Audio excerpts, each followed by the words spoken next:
Kung sa status siya sa ilaw, mugabok pag ginamadugay, at least mabantayan nato nga sayo pa, dili mausik ang atong baril nga gibutang.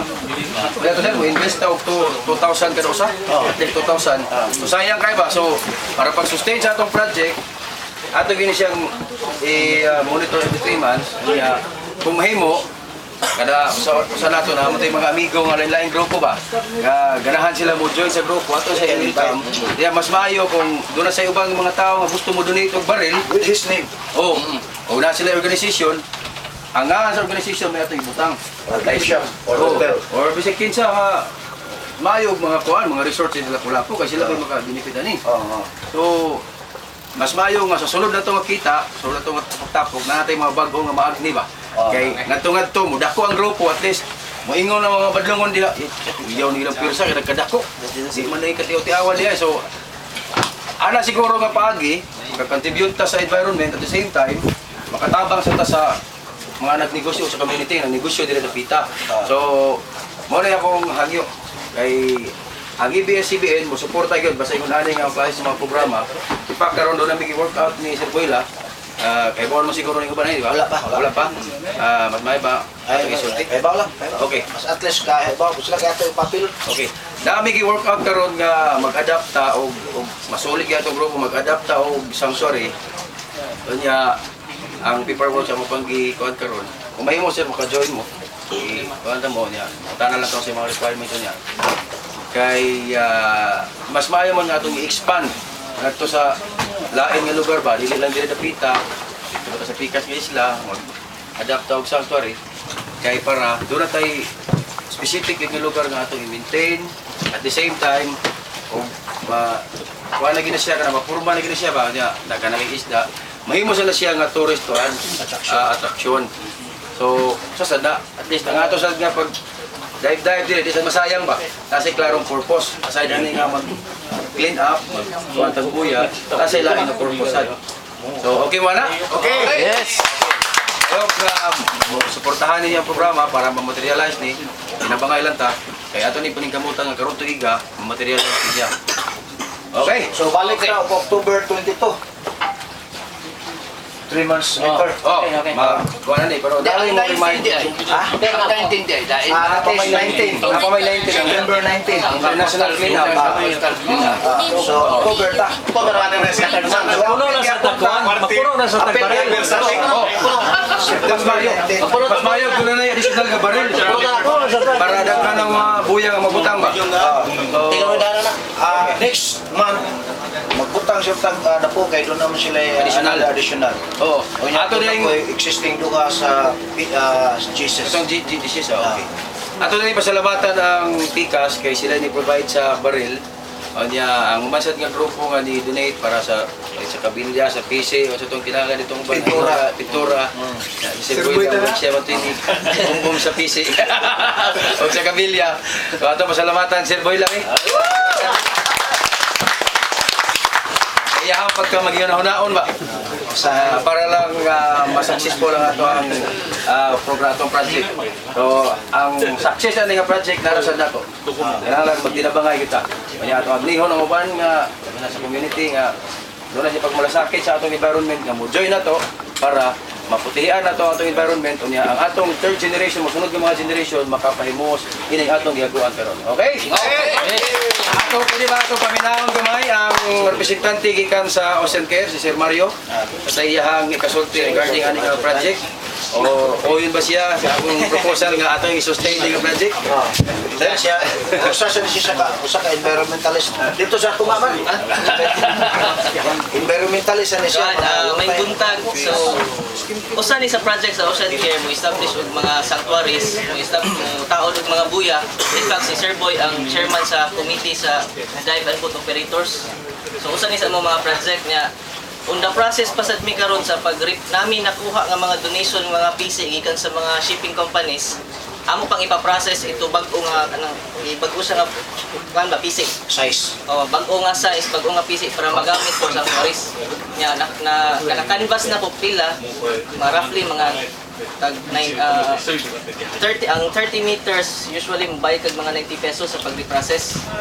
Na available nga mga PC karon muna ako na lang i-coordinate sa mo ang board para matagaan ko budget ana. Na hopefully magamit na sa sunod na tong panahon ug buya. Nya ang Ocean Care is kami willing kaming mo-assist sa mga environmental programs. Dili lang environmental programs, even kanang sa community bahin more on community development. Muna mo ang focus. Nya ang specific area sa Ocean Care diri sa Lapu-Lapu. Kana na siya, so daghang kayong salamat sa Ila-ilang ang president sa Ocean Care karon si Mr. Antonio Abuitis kanang sa Filmico. Ang vice chairman si Raymond Bragg na siya consulting company sa city. Ang treasurer si Mr. Sammy Lim kaning sa Cebu Marine. Nya ang secretary si Mr. Guy Sinisa ang Kaisyo. Board of Trustees na mo isa na si Sir Boy. Then naapoy duha from the city government. Yeah, uban pang mga resorts. Ang si Farmsy is member po, part po siya sa Board of Trustees.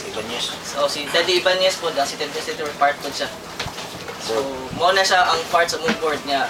Nga ami na yung DOT meeting this coming Thursday, mo na i-discuss din na mo kaning mga activities na karon. Although na-approve na ni sa executive committee, ang pag-approve na lang sa Board of Trustees. Kaya sila mo sad ang naggunit po sa rinda na mo. So, daghang kayong salamat. And hopefully masusunod po. Salamat kayo, Sir Bar, sa Ocean Care. Atong paminahon si in behalf sa Tausikan Squadron Mactan kay si Sir Buila in behalf sa Buila Dive Shop. Sunti naman siya. Atong paminahon si Captain Diap, Deputy Commander sa Tausikan Squadron Mactan sa Port Auxiliary. Sunti natin regarding ano program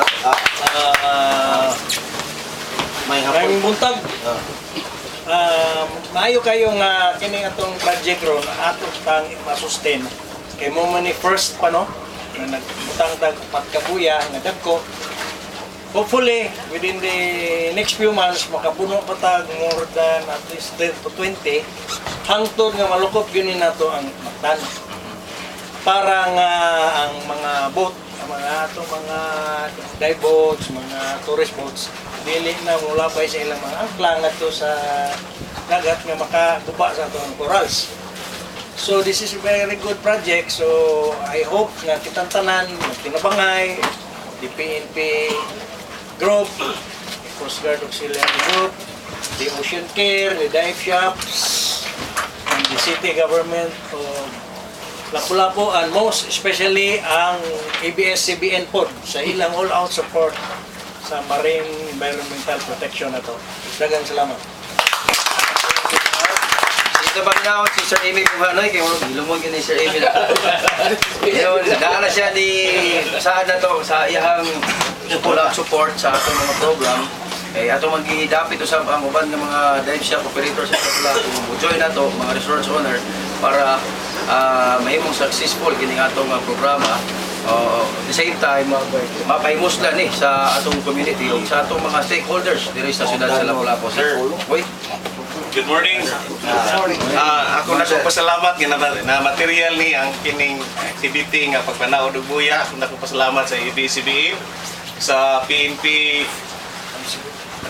Absicom, sa Philippine Coast Guard Tausikan Auxiliary sa tanang nga naglihok labi na sa Buila Dive Center. Akong pasalamat unya nanginaot ko nga unta makita ni sa uban nga kanang nakakita no nga kini nga kalihukan tayong natingali tigayo na nga atong kulipan ang atong damyos nga nagian sa miaging pipila ka adlaw like in behalf sa akong part no ni ako ining diving industry so di kalimot nga ang total distraction nga akong nahimo sa akong kaugalingon itself murag dako tingali diin hantod tingali sa kanturan akong kaugalingon dili makatapal dili makahulit sa mga kadautan nga akong nahimo kini akong dakong pasalamat nga na material ni nga activity nga unta magpadayon hangtod sa kanturan ug katong kinsa pa kantong makakita or nakahibaw nga parte ini nga total destruction. Kini man kong human impact mao man ni dakong destruction sa atong kinayahan. Daghang salamat.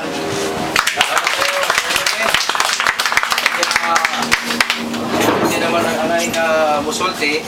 So, final briefing na to. Sama na to ni... diyan pa sa side sa Aviation Security. Sorry, sir. Si... Sir Ropo. Sir Ropo, sir. Paman si Colonel Salido. Behalf sa... May buntag sa tutanan in behalf of the 7th Tigas Chief Colonel Salido, the newly promoted Police Senior Superintendent, with Joey and Andrew, with our 3 Class B OTS, the new divers and jury. We will always support for the and Sir Mario and Sir Soronda, we will always support the environment sa lahat ng makakaya namin. Hangtod sa kahangturan. Dagang salamat. Briefing, sama na to ni pag sa paagi atong paghangtungan si Sir Boy may mo